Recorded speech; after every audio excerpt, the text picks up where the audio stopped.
ನಮಸ್ಕಾರ. ಈವರೆಗಿನ ಪ್ರಮುಖ ಸುದ್ದಿಗಳ ಕ್ವಿಕ್ ಲುಕ್. ಎಲ್ಲೆಲ್ಲಿ ಏನೇನಾಯಿತು, ರಾಜ್ಯದಲ್ಲಿ ಯಾವೆಲ್ಲ ಸುದ್ದಿಗಳು ಸದ್ದು ಮಾಡ್ತು ಅನ್ನೋದರ ಕಂಪ್ಲೀಟ್ ಸುದ್ದಿ ಅರ್ಧ ಗಂಟೆಯಲ್ಲಿ ನಿಮ್ಮ ಮುಂದೆ. ಇದೇ ಹೊತ್ತಿನ ನ್ಯೂಸ್ ರೌಂಡ್ ಅಪ್.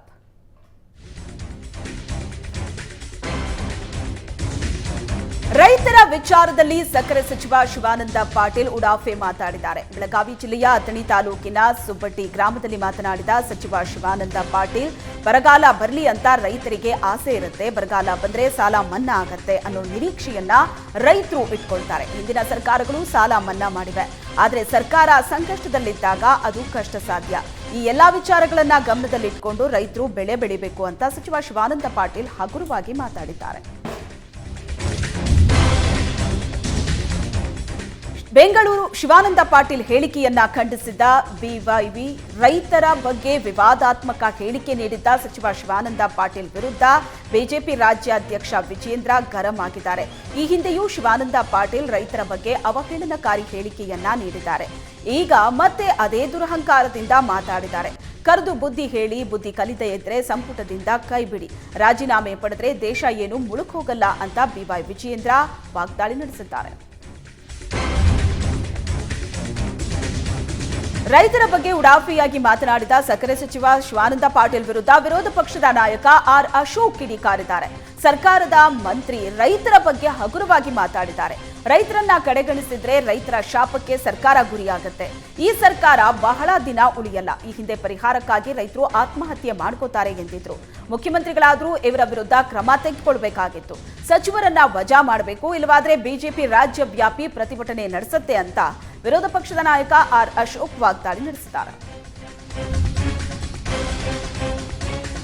ರೈತರ ಬಗ್ಗೆ ವಿವಾದಾತ್ಮಕ ಹೇಳಿಕೆಯನ್ನ ಕೊಟ್ಟ ಸಕ್ಕರೆ ಸಚಿವ ಶಿವಾನಂದ ಪಾಟೀಲ್ ವಿರುದ್ಧ ಸಿಟಿ ರವಿ ವಾಗ್ದಾಳಿ ನಡೆಸಿದ್ರು. ರೈತ ಮಳೆಗಾಗಿ ಕಾಯ್ತಾನೆ, ಇವರ ಭಿಕ್ಷೆಗೆ ಕಾಯೋದಿಲ್ಲ. ಪಿತ್ತ ನೆತ್ತಿಗೇರಿ ಅಹಂಕಾರದ ಸ್ಥಿತಪ್ರಜ್ಞೆ ಕಳ್ಕೊಂಡು ಮಾತನಾಡ್ತಾ ಇದ್ದಾರೆ ಸಚಿವರು. ಎಂಥವರನ್ನ ಸಚಿವ ಸ್ಥಾನದಿಂದ ಉಚ್ಚಾಟನೆ ಮಾಡಬೇಕು ಅಂತ ಆಗ್ರಹಿಸಿದ್ದಾರೆ. ನೋಟಿನ ಅಭಿಷೇಕ ಮಾಡಿಸಿಕೊಂಡವರು ಅಧಿಕಾರದಲ್ಲಿರೋದಕ್ಕೆ ಸಾಧ್ಯ ಇಲ್ಲ. ಇದು ಸರ್ಕಾರದ ಅಹಂಕಾರದ ಒಂದು ಭಾವನೆ ಅಂತ ಸಿಟಿ ರವಿ ಕಿಡಿಕಾರಿದ್ದಾರೆ.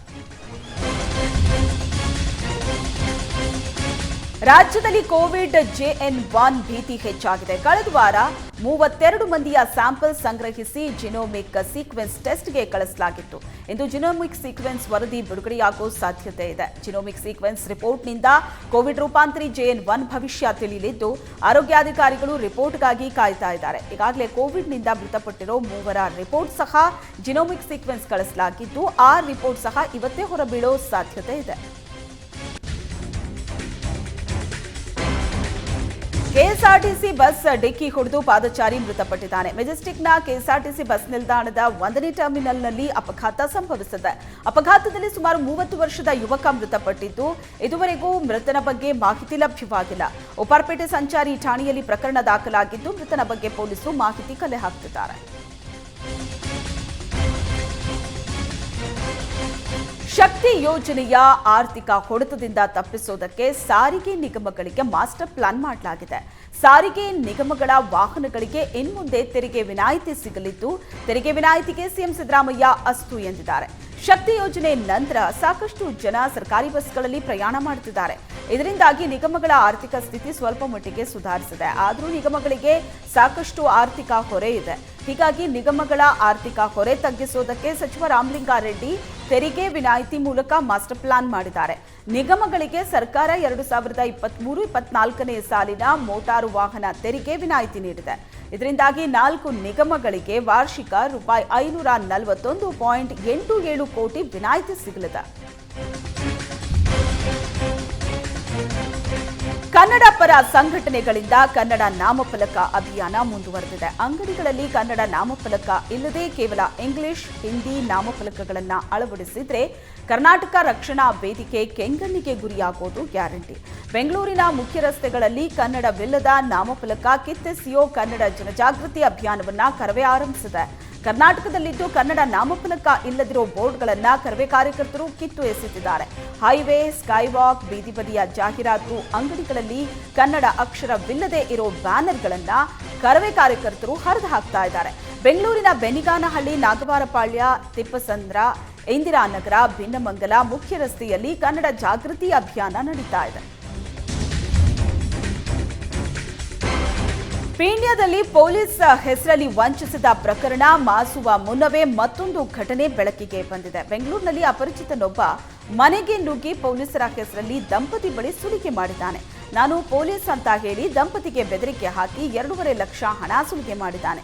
ಅನಂತರ ಬಂದ ಅವನ ಸಹಚರರು ಜೆನ್ನಿಫರ್, ಸಂಜೀವ್ ದಂಪತಿ ಮನೆಗೆ ನುಗ್ಗಿ ಅಕ್ಕಪಕ್ಕದ ಮನೆಯವರಿಗೆ ತೊಂದರೆ ಕೊಡ್ತಿದ್ದೀರಾ ಅಂತ ದಂಪತಿಗೆ ಬೆದರಿಕೆ ಹಾಕಿದ್ದಾರೆ. ನಂತರ ಮನೆಯಲ್ಲಿ ಹಣ, ಚಿನ್ನಾಭರಣ ತಡಕಾಡಿ ಹಣ ಸಿಗದ್ದಕ್ಕೆ ದಂಪತಿ ಅಕೌಂಟ್ನಿಂದ ಹಣ ಡ್ರಾ ಮಾಡಿಸಿಕೊಂಡು ಎಸ್ಕೇಪ್ ಆಗಿದ್ದಾರೆ. ಸರ್ಜಾಪುರ, ಮಾರತಳ್ಳಿ, ಮಡಿವಾಳ ಸುತ್ತಾಡಿಸಿ ಹಣ ಪೀಕಿದ್ದಾರೆ. ಖದೀಮರನ್ನೇ ನಿಜವಾದ ಪೊಲೀಸರು ಅಂತ ನಂಬಿದ್ದ ದಂಪತಿ ದೂರು ನೀಡದೆ ಸುಮ್ಮನಿದ್ರು. ದರೋಡೆ ನಡೆದು ಕೆಲ ದಿನಗಳ ಬಳಿಕ ಇದೀಗ ದಂಪತಿ ಪೊಲೀಸ್ ಠಾಣೆ ಮೆಟ್ಟಿಲೇರಿದ್ದಾರೆ. ವೀಲಿಂಗ್ ಪುಂಡರ ಹಾವಳಿ ದಿನೇ ದಿನೇ ಹೆಚ್ಚಾಗ್ತಾ ಇದೆ. ಇಲ್ಲೊಬ್ಬ ಯುವಕ ದ್ವಿಚಕ್ರ ವಾಹನದಲ್ಲಿ ಹೆಲ್ಮೆಟ್ ಕೂಡ ಧರಿಸದೆ ವೀಲಿಂಗ್ ಮಾಡಿ ಪುಂಡಾಟ ಮೆರೆದಿದ್ದಾನೆ.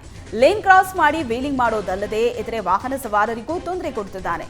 ಹೊಸೂರು ಮುಖ್ಯ ರಸ್ತೆಯಲ್ಲಿ ಘಟನೆ ನಡೆದಿದ್ದು, ಕಾರಿನ ಡ್ಯಾಶ್ಬೋರ್ಡ್ ಕ್ಯಾಮೆರಾದಲ್ಲಿ ವೀಲಿಂಗ್ ಹುಚ್ಚಾಟ ಸೆರೆಯಾಗಿದೆ. KA 51 HP 6137 ನಂಬರ್ನ ದ್ವಿಚಕ್ರ ವಾಹನದಲ್ಲಿ ವೀಲಿಂಗ್ ಮಾಡಿದ್ದು, ವಾಹನ ನಂಬರ್ ಸಮೇತ ಬೆಂಗಳೂರು ಪೊಲೀಸರಿಗೆ ಟ್ಯಾಗ್ ಮಾಡಿ ವೀಲಿಂಗ್ ಪುಂಡರನ್ನ ಬಂಧಿಸುವಂತೆ ಸಾರ್ವಜನಿಕರು ಆಕ್ರೋಶ ಹೊರಹಾಕಿದ್ದಾರೆ. ಶಿವಮೊಗ್ಗದಲ್ಲಿ ಸಡಗರ ಸಂಭ್ರಮದಿಂದ ಕ್ರಿಸ್ಮಸ್ ಹಬ್ಬವನ್ನ ಆಚರಿಸಲಾಯಿತು. ಶಿವಮೊಗ್ಗದ ಸೇಕ್ರೆಡ್ ಹಾರ್ಟ್ ಚರ್ಚ್ನಲ್ಲಿ ಕ್ರಿಸ್ಮಸ್ ಸಂಭ್ರಮ ಮನೆ ಮಾಡಿತ್ತು. ಸೇಕ್ರೆಡ್ ಹಾರ್ಟ್ ಚರ್ಚ್ ಭಾರತದ 2ನೇ ಅತಿ ಎತ್ತರದ ಮತ್ತು ದೊಡ್ಡ ಚರ್ಚ್ ಅಂತ ಪ್ರಖ್ಯಾತಿ ಪಡೆದಿದೆ. ಫಾದರ್ ಫ್ರಾನ್ಸಿಸ್ ಸೆರಾವೋ ನೇತೃತ್ವದಲ್ಲಿ ಯೇಸುವಿನ ಜನ್ಮೋತ್ಸವ ಆಚರಿಸಿದ್ರು. ಸುಮಾರು 5,000 ಕ್ರೈಸ್ತರು ಏಕಕಾಲದಲ್ಲಿ ಪ್ರಾರ್ಥನೆ ಸಲ್ಲಿಸೋದಕ್ಕೆ ಸ್ಥಳಾವಕಾಶವಿರುವಂತಹ ಈ ಚರ್ಚ್ನಲ್ಲಿ ವಿಜೃಂಭಣೆಯಿಂದ ಕ್ರಿಸ್ಮಸ್ ಆಚರಿಸಿದ್ರು. ಈ ಐತಿಹಾಸಿಕ ಚರ್ಚ್ನಲ್ಲಿ 1806ರಲ್ಲಿ ಫ್ರಾನ್ಸ್ನಲ್ಲಿ ತಯಾರಾದ ದೊಡ್ಡ ಗಂಟೆಯನ್ನ ಅಳವಡಿಸಲಾಗಿದೆ. ಹಿಜಾಬ್ ವಾಪಸ್ ತೆಗೆದುಕೊಳ್ತೀವಿ ಎಂದಿದ್ದ ಸಿಎಂ ಸಿದ್ದರಾಮಯ್ಯ ಘೋಷಣೆ ರಾಷ್ಟ್ರ ರಾಜಕಾರಣದಲ್ಲಿ ದೊಡ್ಡ ಚರ್ಚೆಯನ್ನ ಹುಟ್ಟುಹಾಕಿತ್ತು. ಇದೀಗ ಹೇಳಿಕೆ ನೀಡಿದ 24 ಗಂಟೆಯಲ್ಲೇ ಸಿಎಂ ಯೂ ಟರ್ನ್ ಹೊಡೆದಿದ್ದಾರೆ. ಲೋಕಸಭೆ ಚುನಾವಣೆಗೂ ಮುನ್ನ ಮತ್ತೆ ಹಿಜಾಬ್ ವಿವಾದ ಭುಗಿಲೆದ್ರೆ ಕಾಂಗ್ರೆಸ್ಗೆ ಹಿನ್ನಡೆ ಆಗೋ ಆತಂಕ ಶುರುವಾಗಿದ್ದು, ಇದೇ ಕಾರಣಕ್ಕೆ ಮಹತ್ವದ ಹೇಳಿಕೆಯನ್ನ ನೀಡಿ 24 ಗಂಟೆಯಲ್ಲೇ ಸಿಎಂ ಯೂ ಟರ್ನ್ ಹೊಡೆದಿದ್ದಾರೆ.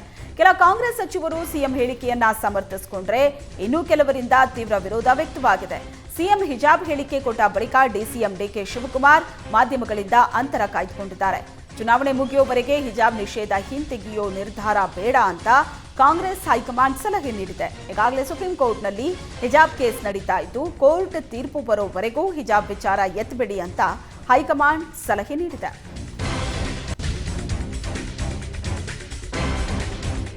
ರೈತರ ವಿರುದ್ಧ ಉಡಾಫೆ ಹೇಳಿಕೆ ನೀಡಿದ್ದ ಸಚಿವ ಶಿವಾನಂದ ಪಾಟೀಲ್ ತಮ್ಮ ಹೇಳಿಕೆಯನ್ನ ಸಮರ್ಥಿಸಿಕೊಂಡಿದ್ದಾರೆ, ಎಚ್ಚೆತ್ತುಕೊಂಡಿದ್ದಾರೆ. ನಾನು ರೈತ ವಿರೋಧಿ ಅಲ್ಲ, ರೈತರು ಸ್ವಾವಲಂಬಿಯಾಗ್ಲಿ ಅನ್ನೋ ಉದ್ದೇಶದಿಂದ ಹೇಳಿದ್ದೇನೆ.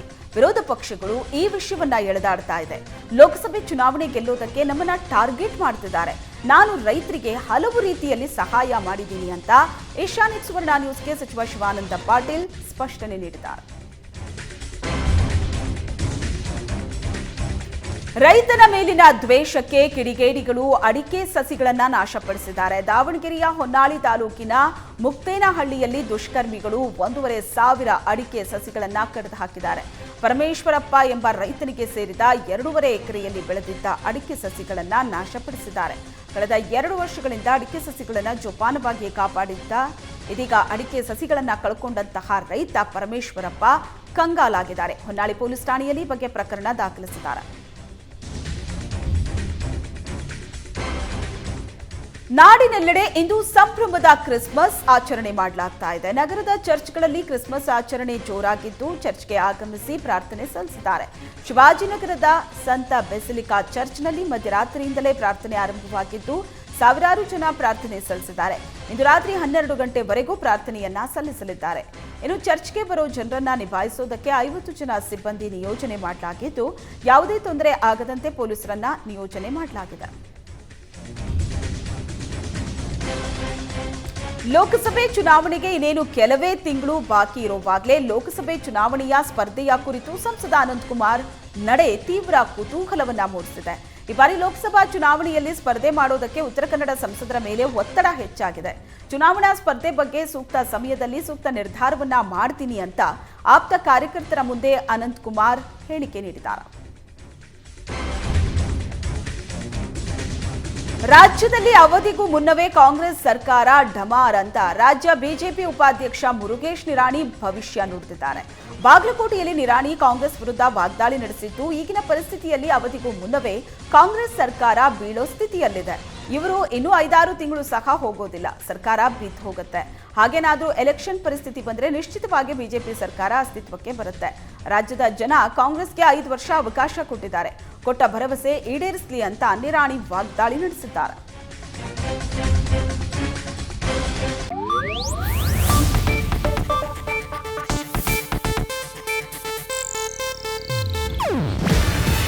ಇದು ಏಷ್ಯಾನೆಟ್ ನ್ಯೂಸ್ ನೆಟ್ವರ್ಕ್ ಪ್ರಸ್ತುತಿ. ನೀವು ನೋಡ್ತಿದ್ದೀರಾ ಏಷ್ಯಾನೆಟ್ ಸುವರ್ಣ ನ್ಯೂಸ್.